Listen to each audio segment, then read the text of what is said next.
Yo guys, how's it going? So yet another one war by us, and we won this war against a Vietnamese clan, and we won it 28 to 28 stars. Now, what I'm going to show you is, first of all, we went with a Town Hall 8 and a Town Hall 9 base.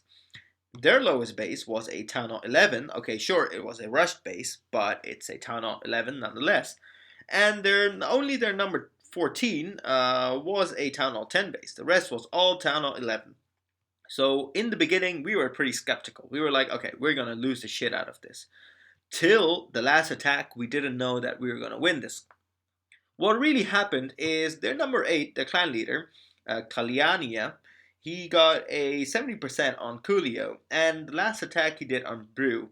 Now, Breeuw, knowing Breeuw that he's on his fucking beast mode, he defended that attack, and he actually, in the end, gave us the win with the last deciding attack. Of course, it's a joint effort, etc., etc., but our top failed a little bit. Emil got an excellent attack on their number 4, but I failed. Emil failed in a second attack, and, Badeend was also on fire this war. So the first replay I'm going to show you is going to be Badeend's replay. It's a 60% attack on their number 3. Now, as you can see, he starts off with the buildings, which are free. He gets a nice 13% in. As the clan castle is here, it's easy to lure, so he's going to lure the clan castle, and he's going to destroy the troop with his minions. So pretty basic clan castle tactic these days.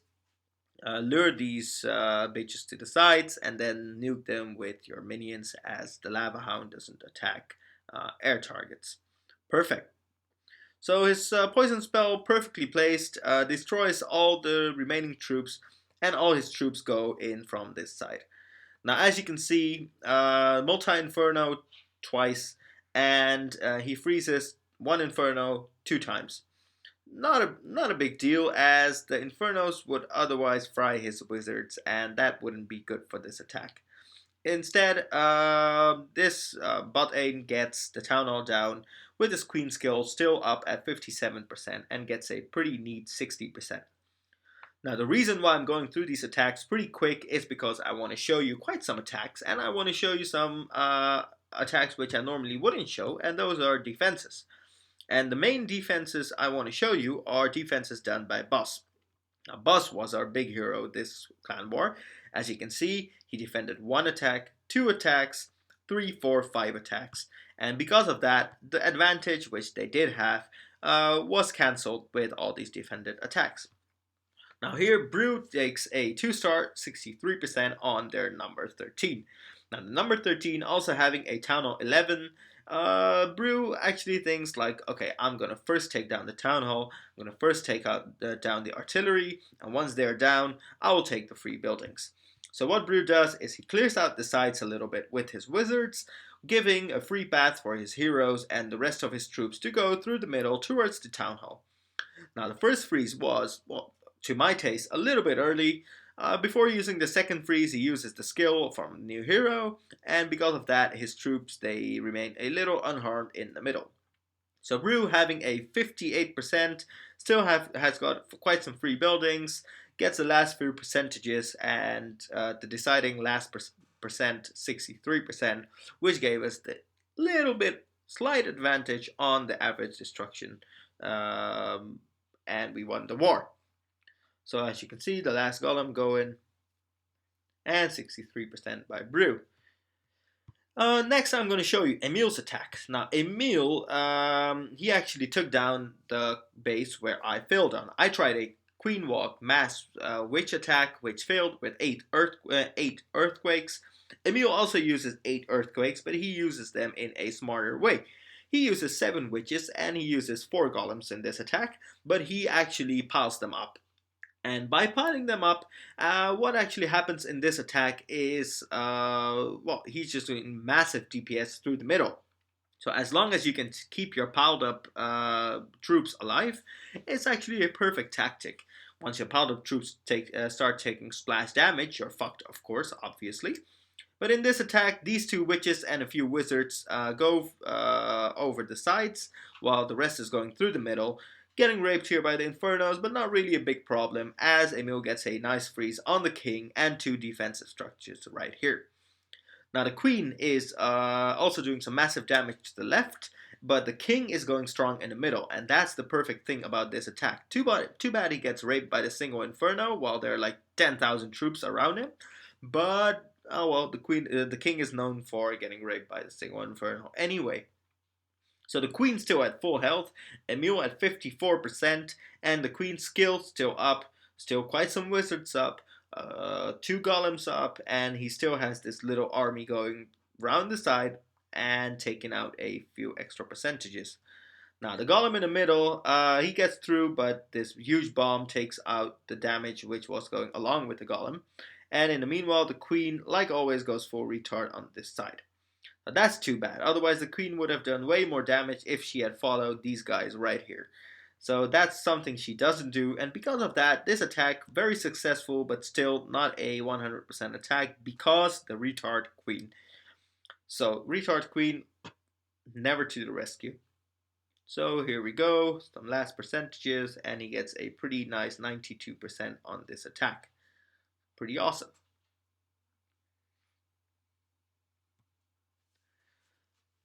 So the next attack I'm going to show you is Jaume's attack. Jaume also got a 92%. Worth showing, as these were one of the tougher bases in the past. Well, this guy still hasn't really upped his new walls since, well, 5 updates ago. I guess a little bit behind. So Jaume uses 8 earthquake spells as well. Seems to be the way to go when you want to get a pretty high percentage, or maybe even a 3-star attack. As you can see, he goes mass witches here, and these mass witches doing the crazy damage. The skill of the new hero used pretty early on because of the giant bombs there, so perfectly protected all his witches there instead of everything going down at the same time. So as you can see, he's got 63%, queen skill still up, queen at full health, new hero at full health, got 4 witches, 5 witches in the middle, and they're all producing these fucking annoying skeletons for the opponent. And because of that, queen doesn't take damage as of yet, and all these archer towers are focusing on the skeleton. So because of that, the queen still does quite some massive damage in this attack, and the last few percentages are taken by the queen and the new hero, of course, and the few skeletons which are here on the side. But a perfect 92% attack, which helped us a lot with the average destruction percentage. There we go. So, after having showed you the pretty sweet attacks done by our side, I would really like to show you a few of the defenses. And the reason why I want to show you the few of these defenses is because I'm pretty proud of these defenses. I mean, come on, it's 5 defenses in a war, and with this base, I mean, it's a pretty maxed out Town Hall 10 base, and he's got quite some Town Hall 11 stuff, but the number 11 of their clan is like, okay, I ain't got no king, but I'm gonna attack anyway, and I'll show you how I get 2 stars on your base. And boss is like, no way, bitch, you ain't gonna get 2 stars on my base. So that's exactly what happens. This Inferno right here rapes a lot of the troops. So that's pretty retarded to go with so many small troops and not take any free spell along with you. So the new Warden, he gets raped there, and because of that, a 38 failed attempt on boss. So the second failed attempt on boss, let me check here, is gonna be this 40% by their number 15. Now the number 15 is like, okay, look at me going with my Lava Loon attack, and with Lava Loon I'm gonna take this base 3-star down, boom baby. So this Lava Loon is a pretty hard failed Lava Loon. So as you can see, he just, deploys his balloons without really thinking, and he gets, blown back all the time.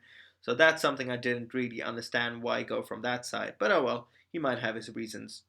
And in the meanwhile, the clan castle fucking up his heroes, and because of that, the heroes don't do any good additional damage. So a 40% failed attack on boss. That's number 2.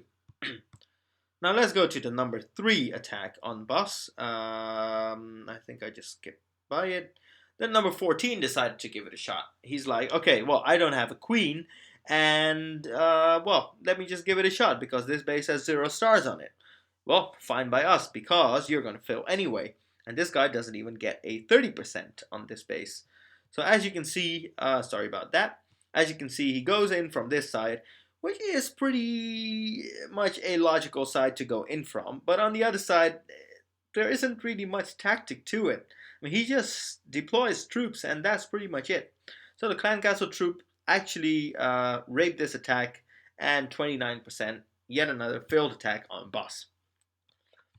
Now we're gonna go for the number 4 attack. Number 12 was like, okay, sure, let me give it a shot. This guy actually has all his heroes up. He has got a variety of spells with him, 4 earthquake spells, so I'm like, okay, he's gonna open up some walls here. And this guy has the warden with him, he's got 2 P.E.K.K.A.s, 18 wizards, and 4 golems.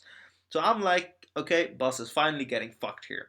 Well, boss actually, decides not to go down. And what I really didn't understand is why use your fucking earthquake here and start off with your attack here. So that might be something, well, yeah, I have no clue why actually. So this guy, really going from that side, and, the clan castle already raping its attack. Then he sends in a few extra troops from here, but yeah, he's actually already ruined quite a bit of his attack from the other side. So the Lava Hound in his clan castle, doing quite good damage here. So the attack, well, everything, piles up right here. And these lava pups, they just rape the king here. The queen doesn't really go the correct way. That's why I never use jump spells. I hate jump spells because the queen, she just fucking refuses to take jump spells. So this guy, 35% failed attack. Goodbye. So after this attack, number 9 was like, okay guys, you guys are low bees, let me give it a shot. So number 9 decides to attack boss. Now, what do we know about boss? He doesn't go down easily. And number 9 is like, okay, wait, the last guy took 2 P.E.K.K.A.s, let me take 3 P.E.K.K.A.s, and my heroes are higher, so I'm gonna rape this guy. So as you can see here, he deploys his troops, and he actually deploys every fucking thing on one pile. And I'm like, why? Why would you do that? You're going in on 2 multi-infernos at the same time, and you're deploying your troops on fucking one pile. And that's pretty much the most stupid thing you can do when you're going to face 2 infernos at the same time. If you're going to face 2 infernos at the same time, make sure your golems are in front. So the golems take 5 inferno beams each. So each inferno focuses on 5 golems, that's what I meant. And the rest of your troops don't get nuked. But that's not what he does. He just puts everything on one pile. Having said that, this war was on a 28 to 27 star score, and we were like, okay, these guys still have 3 attacks left. Now, only guy in their clan who was able to attack properly was this number 8. Now, we were like, okay, so Breeuw is gonna get attacked probably, because the guy before him also tried on Breeuw. As you can see, this is Breeuw's base. A centered town hall, but still a anti-3-star base. Now what I really don't understand here is how can you film this base? Because Breeuw is a noob, but it seems that Breeuw manages to keep them out pretty nicely. So as you can see here, this guy gets a 1-star, he only gets a town hall down, and we were like, okay, if this guy can get a 1-star, their number 8, who already got 70% on Coolio, is definitely gonna get a 2-star attack here. Instead of that, what happened was this. This guy started attacking Breeuw with level 40 heroes. So we were like, okay, last guy didn't have level 40 heroes, so he failed. This guy has level 40 heroes, and that's a huge difference. This guy spreads out, but he spreads out a little bit too much. And because of that, as you can see here, his troops get taken out by the side cannons. Same thing happens here. This archer taking out his troops. And in the middle, pretty much fucks it up. Because the queen doesn't go for the town hall. No, because she's not going to take the fucking jump spell. She much rather walk around the entire place than take the fucking jump spell. And if he had known that, we would have lost this war. So this queen, thank you very much, bitch. You won us the war. La la la, let me take a look. There we go. The warden dies as well. So, a 45% failed attack. So I think I pretty much went through everything that was interesting this war. Let me take a look. Is there still anything else that's worth showing? 3-star on our number 14 with Town Hall 9 is not that special. Let me see. Nah, I don't think so. So yeah, that's all for this time, guys. And stay tuned, because we might have a new video pretty soon, because it looks like we're going to win the next war as well. See you next time. Bye-bye.